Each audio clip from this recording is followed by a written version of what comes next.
In the following video, we're going to do a crazy exercise. We're going to take one string. Let's take the first string and we're going to do scales just on that string, right? And that's how we're going to practice scale. That's going to make us think a little bit about what the scale structure is, right?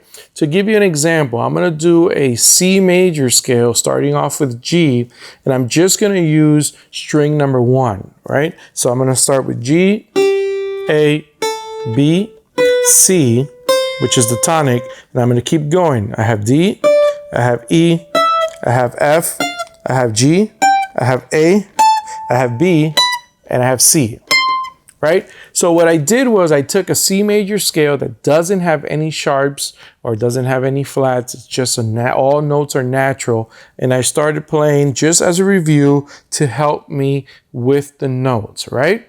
And then I can go ahead and practice that same exercise in string number 2, string number 3, string number 4, and string number 5. So I just take one string and I practice the C scale going down as far as I can, right?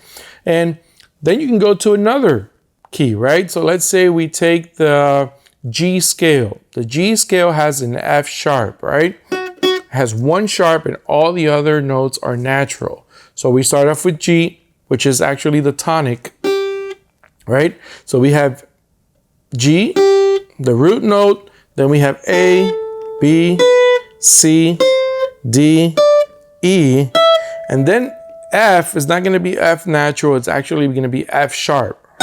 Then we have G, A, B, and C. And that's as far as I can go. So that was the G scale, and I can go then to the second string, right? And that's D, E, I have an F sharp right here, and then I have G, A, B, and I can continue going down, third string going down, fourth string and fifth string all the way down, okay? And I can continue doing that. I can go to D now with 2 sharps, and then I can go to E with 4 sharps and just keep going down and down. And this is a great exercise for you to do because it makes you think not only of the notes, but it also makes you think of what notes are part of the scale. It's a great mental exercise for you to do, okay? Start with something simple. Start with the C major scale, right?